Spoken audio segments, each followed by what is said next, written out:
Hey guys, it's me Shane, and I'm here to give you another Yashahime Half Demon Princess episode review recap. Today's episode is episode 10, the Gold and Silver Rainbow Pearls. So, I got some notes here. I'm going to go ahead and get right on into it. So, if we remember last time, we remember that the half demon princesses had fought against one of the four perils, Conton, and unlike the other was the first two. Unlike the first two, they did not have an easy time of it.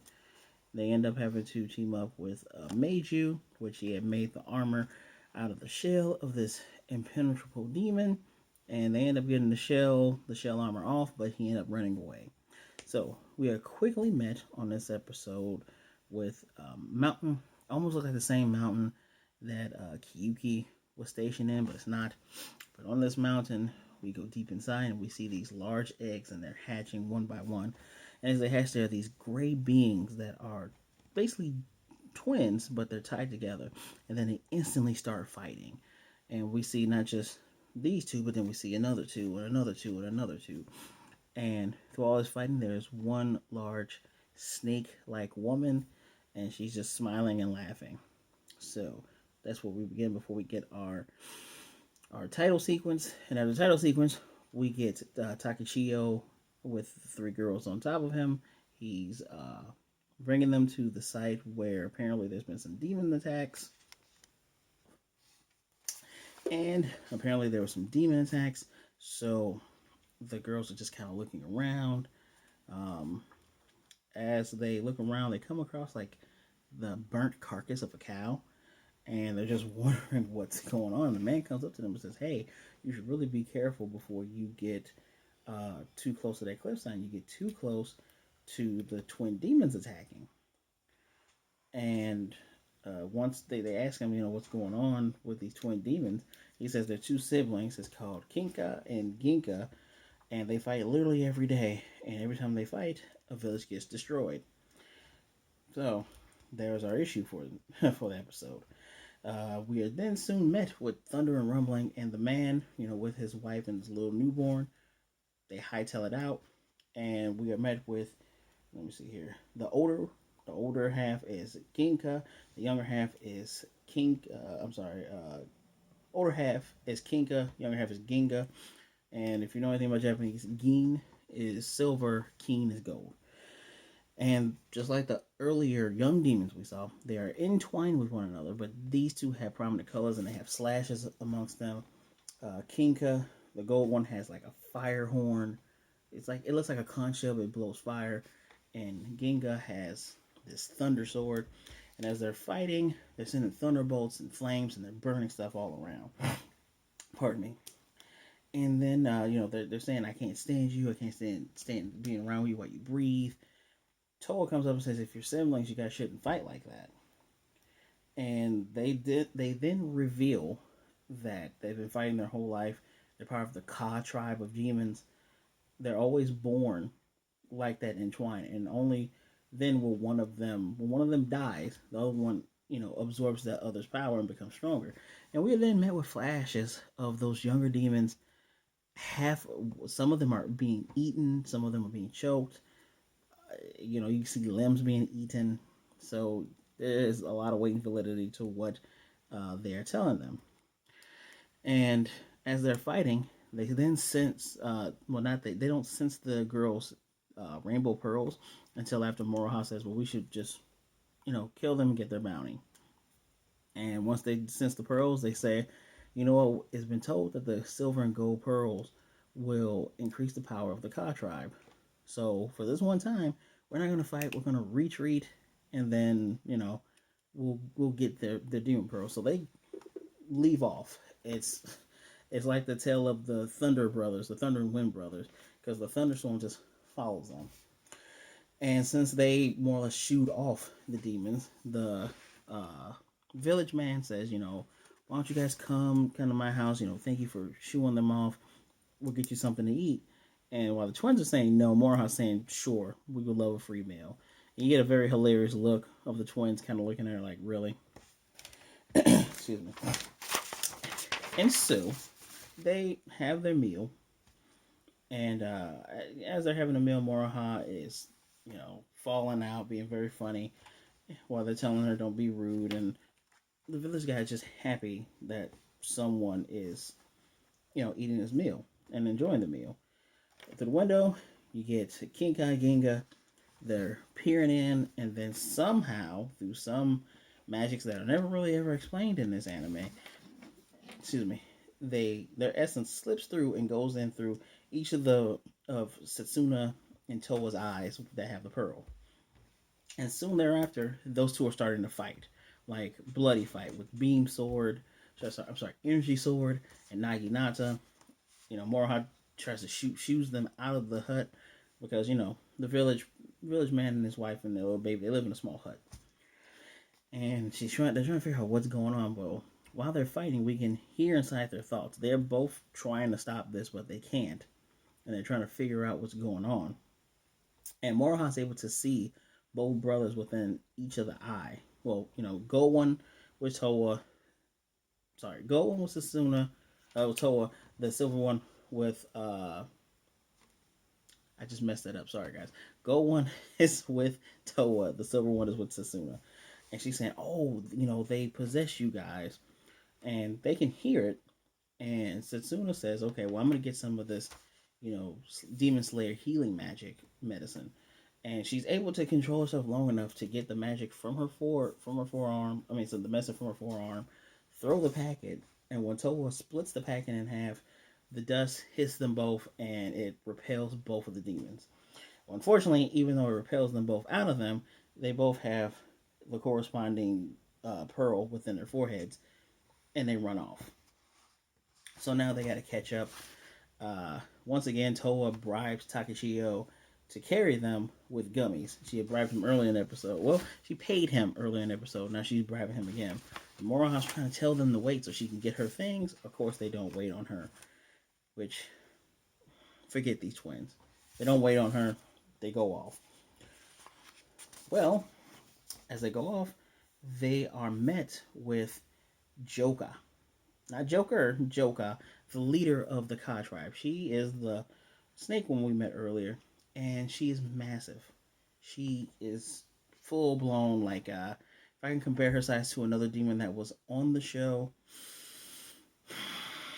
I'd say she was at least a fourth of the giant dragon that Inuyasha fought in Inuyasha. So she's about a fourth. So if the twin snakes are about this big, she is full blown this big. And she's saying it's great. They're like, we're glad to serve you. We're glad you're here, leader. And she says, well, now that you have the pearls, I need to absorb your essence and get power for myself so I can get revenge on Shishomaru.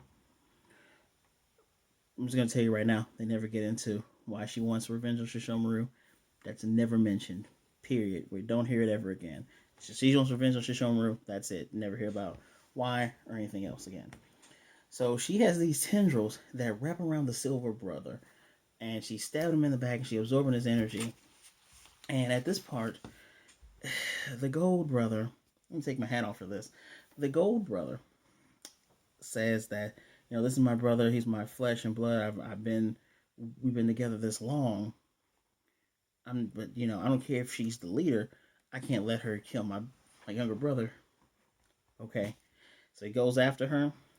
Obviously she is much bigger, much stronger. While he's dodging her attack, she still gets a big punch on his face when he touches his brother's hand. The twins catch up, still not waiting on Moroha, and they see what's going on. They see the whole Ka tribe fight, and they see that the older gold brother's trying to save the younger brother, and it's reminding Toa of the time in the forest when her and her sister got separated, and when she was looking out for Setsuna, and Setsuna has saved her. And we get a crazy thing that happens. Setsuna starts to remember. She remembers the fire, and it's coming in hazy. If any of you remember VHS tapes and when there's fuzz on the television from CRTVs, it's just like that. She can remember the fire, but she can't remember who saved her, even though we all know who saved her. And the giant Ka tribe Joka, she completely rips the silver one off of the gold one, They are not twined anymore. She punk smacks him into the mountain next to the twins, and he says, "Please help save my brother. I can't. I don't want my brother to die." And Toa goes, "Okay, I'll definitely help you. You just after we're done, you got to give us back the jewels." And Joka, who makes such a great point, she says, "You guys are embarrassment to the Ka tribe. The brother that you have been trying to kill your entire life, you're asking for help from the people who you stole the pearls from.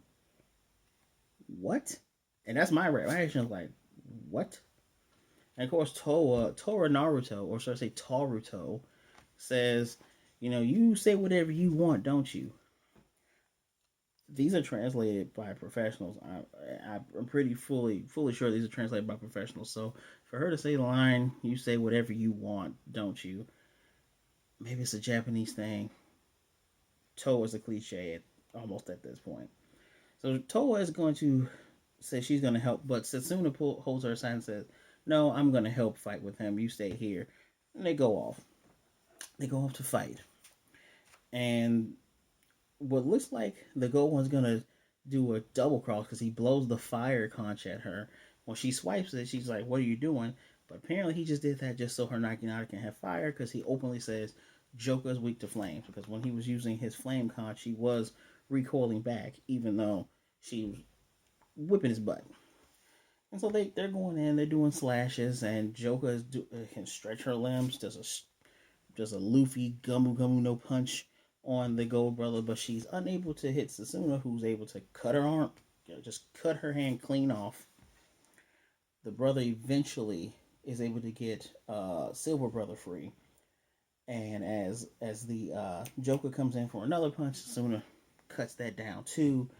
We get a little bit of inner dialogue of Toa saying you trying to understand siblings up close, which whatever.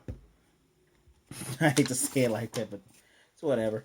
Um, so at this point, the Kinka is holding Ginga, and they're having this moment. He's like, I wasn't gonna abandon you, blah blah blah blah. Joker comes in for another attack on the Silver Brother, and of course Ginga takes the blow, and they both hit the ground. Sasuna, who is over all this at this point, spins her Naginata, does a cyclone burst. Not a cyclone burst. She did a flame cyclone burst before, which was burning her with the flames, but she was doing a swallow's scourge, which looks like mixed with her energy in the flames. It was pelting Joka. Joka exploded in a burst of fire and a burst of ash and started to dissipate. And I just want to make sure that I didn't. Oh, I didn't miss anything on that fight. So that's our fight. Both of the brothers are down on the ground. Silver's already dead. And once the twins, catch up to them on the ground, he says, "We both knew that this would end with both of us dying. We both knew that, it would end like that. And I love you, brother, blah, blah, blah, blah." They both fade and turn to ash. And as Setsuna, turns around and gets ready to leave, she's like, "We should go." Because Toa asked her, "Did you start to remember anything?"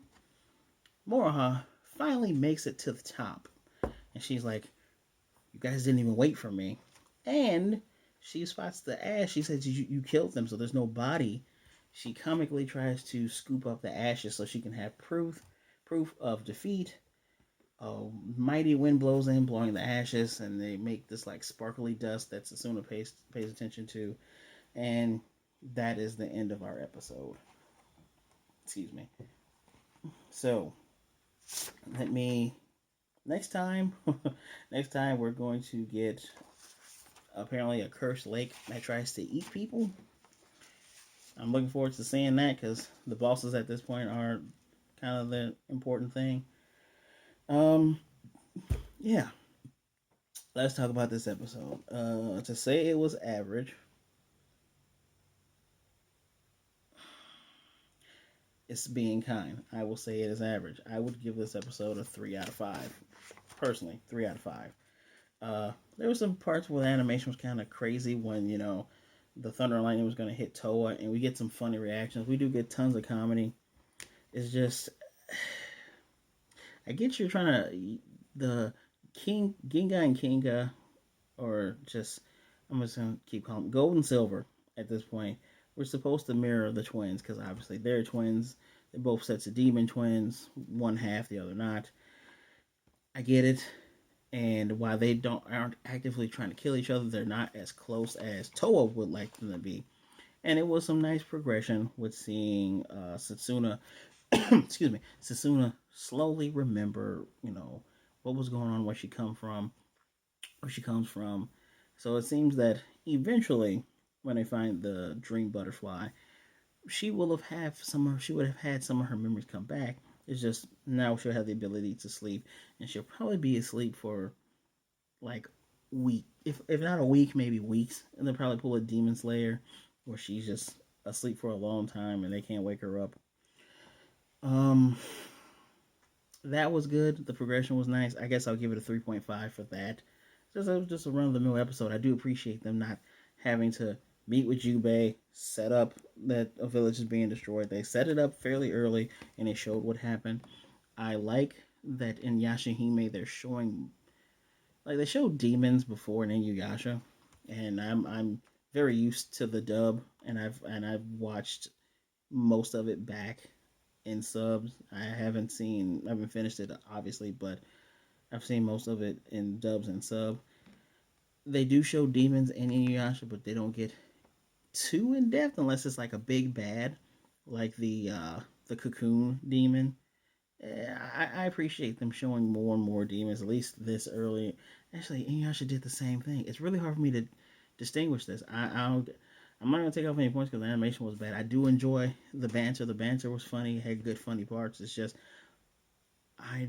Why am I supposed to care about these two that have been trying to kill each other for their entire lives, for no matter how long that's been? We probably led to believe that they've been around for probably as long as the twins have been alive. Probably, especially since Joker wants revenge on Shishomaru. And that's another thing. That's another reason why I would give this. I'm gonna give it a 3. We'll go back to 3. It's 3 or 3.5. You pick one. I gave it that because we're mentioned she wants revenge on Shishomaru. The girls don't hear that. They don't hear that at all. And I get that there's three main characters with the princesses. Obviously I've been saying Moroha is my favorite. The whole Moroha getting left behind is starting to get a little bit annoying because I can just see in the future it's gonna be a major moment where they leave her behind. She's gonna get pissed. She's gonna leave. They're gonna have probably 2 to 3 or 4 episodes of trying to rekindle and bring everybody back together. I appreciated the drama in Inuyasha because it fit. It was not only just it was a feudal romance, not like Rurouni Kenshin, but it was a feudal romance. He's trying to figure out his feelings because he was hurt by his old lover basically killing him, and she's like, "Well, I look like her, but I care about him, but maybe he doesn't. He only cares about me because I look like her." I get that, and in this, it's about siblings, but I can see that Moroha doesn't like to be alone. We're gonna play off of this, and eventually, the twins that don't really seem to give a damn about anybody, but I guess each other. Like they care about Moroha, but they're very for lack of better words, they tend to get a bit forgetful and lackadaisical towards her. I don't know if because they haven't truly been challenged. They've been challenged by Konton, so I don't know why I'm feeling this weirdness about this. But yeah, I didn't really care about the twin demons, King Gold and Silver, wanting to save one another after they realized it. I didn't really care. I kind of agreed with Joker. Joker was a very well designed snake lady. Uh, Another a very beautiful character that was proven to be deadly ish. So I kind of wish there was more with her. I hope she shows up again just as a remnant or something. But yeah, that's my call. 3 out of 5. Let me know what you thought of the episode if you've seen it. Tell me, are you excited for these episodes, or is this kind of just seem like a run of the mill anime, or maybe we're more excited because of the background of this, because this is Inuyasha's, you know, sequel, and this is building off of something that we already know. I don't know. I just hope we get somewhere soon. I'm also hoping that I didn't forget anything because I waited some space in between before after watching this, and then giving you the video. So please let me know if I missed anything. Let me know what you thought of the episode. Again, like, comment, subscribe, hit the notification bell, get notified of videos just like this every Saturday and Sunday and Thursdays. Please remember to share the video, show everybody what a great time we're having, helping me out. I appreciate you guys getting me to 50 subscribers. I'm going to try to get to 100 by January 31st. So, as always, please be good, be blessed, wash your hands, wear a mask, Black Lives Matter, and I promise I'll see you next time.